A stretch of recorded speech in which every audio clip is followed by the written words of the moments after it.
Christiane Knight writes contemporary fantasy and speculative fiction that centers on tales of hope, found family, and community building.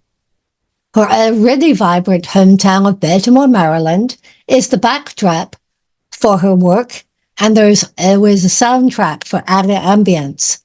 She's a lifelong enthusiast of fairy, folk tales, forests, and fauna. And it's yours, Christiane. Hi.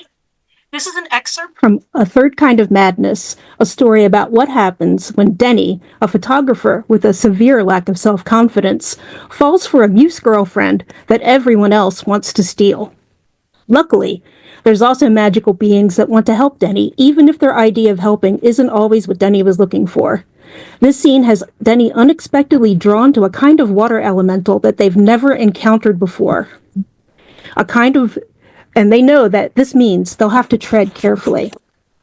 You look lost, yet I know you are not. The voice is soft and deep, with a spoken rhythm reminiscent of waves lapping against the shore. Oh, seriously? I turn to my left, and seated on the stone wall under a scraggly-looking tree is a Nixon. It strikes me immediately that this is not one of my Nixon, as much as any elemental could be called mine.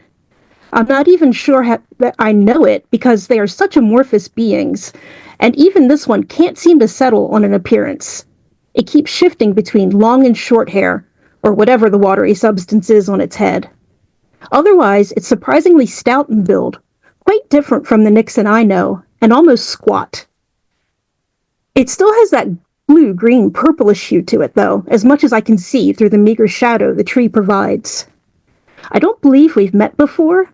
I keep my voice light and committal. We have not. But you have the blessings of my cousins on you, mortal, and that is rare indeed. And you look troubled. It chuckles in a low voice. More than looking troubled, you are broadcasting it loudly.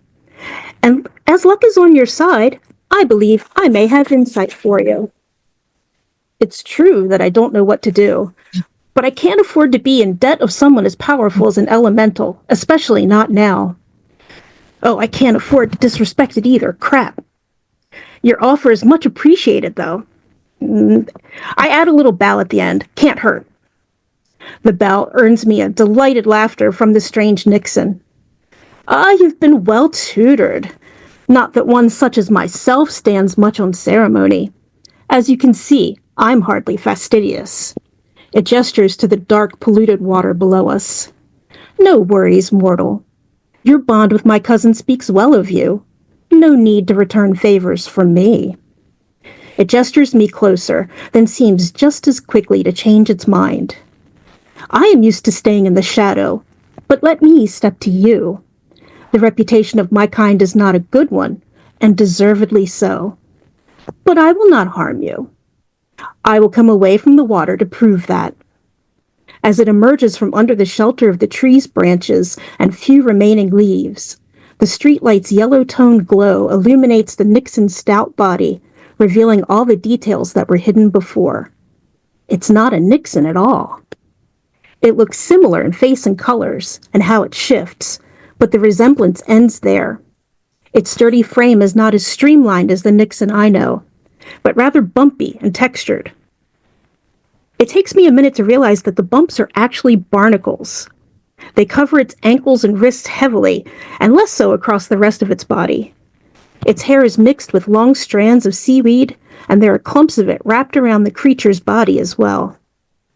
I catch the dark shine of a mussel shell on its hair as the knot Nixon throws its head back and laughs heartily.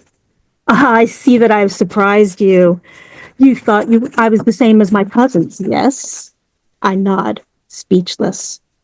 That tells me that you have not had much experience with elementals, yet you are properly cautious and respectful. I like that. I see why my cousins have marked you. I'm marked? What does that mean exactly? Again, it laughs. Not like a sign or a marking you would recognize, but there is an essence around you that signals to any of my kind that you have been favored by one of us. and being unaware of it means that you do not take advantage of that favor. Though I would suggest to you that perhaps you should. It leans closer to me and winks. I can smell the familiar tang of brackish water and a hint of something fishy. It's not unpleasant, surprisingly, because normally I would find it so. So is there a name I can call you? Or would you prefer I didn't? I would give you my name in exchange. Maybe that's not the wisest offer, but I've made it this far through being polite, and I don't see any reason to change that. It looks me up and down as if judging my worthiness, which is fair enough. For my part, I stand there trying to muster all the confidence I can, which, as we know, isn't much. After a moment, it nods thoughtfully. You're a trusting child, aren't you? Luckily for you, it's a charming attribute. You may call me Dorcha, which is a name I have never offered to any but my own kind before today. Perhaps that makes me a trusting child as well. When it smiles, its whole face creases up with the expression. It's surprisingly endearing. I probably shouldn't let down my guard, but it's making that difficult. I'm Denny. I'm also known as the photographer, at least by the Nixon I know. This gets me another full-face smile. I'm still new to this whole interacting with beings that are much more powerful than I am, so I hope you'll forgive me if I make mistakes. Points for your honesty, Denny the photographer. You are respectful and thoughtful, and that counts for a lot, especially when dealing with water in any of its forms. But perhaps I should tell you what you need to know. Again, it winks at me, and all I can think of is sunlight flashing on ocean waves. I'm not sure how to answer, so I nod encouragingly, like the fool I am. You can see that everything you mortals discard eventually finds its way to me and my kin. It travels through the waters of the city to come to rest in the harbor. They've put a device now at the end of this channel to collect debris, but the emotions, secrets, and everyday concerns that travel with the trash escape those sort of traps. And my kind, we hold it all. Those are our treasures. It moves a little closer to me and holds my gaze with an unnerving stare that makes the hair on my arms and the back of my neck raise. Water never forgets, Denny. And we elementals know all the secrets the world wants to wash away. If you'd like to know what happens next, you'll have to read A Third Kind of Madness to find out. You can find out more about me at christianeknight.com, and I will be giving away one of the introductory books in my series to introduce you to one of the other characters you don't meet here. And also, I might just throw in a copy of A Third Kind of Madness to people who sign up. Thank you.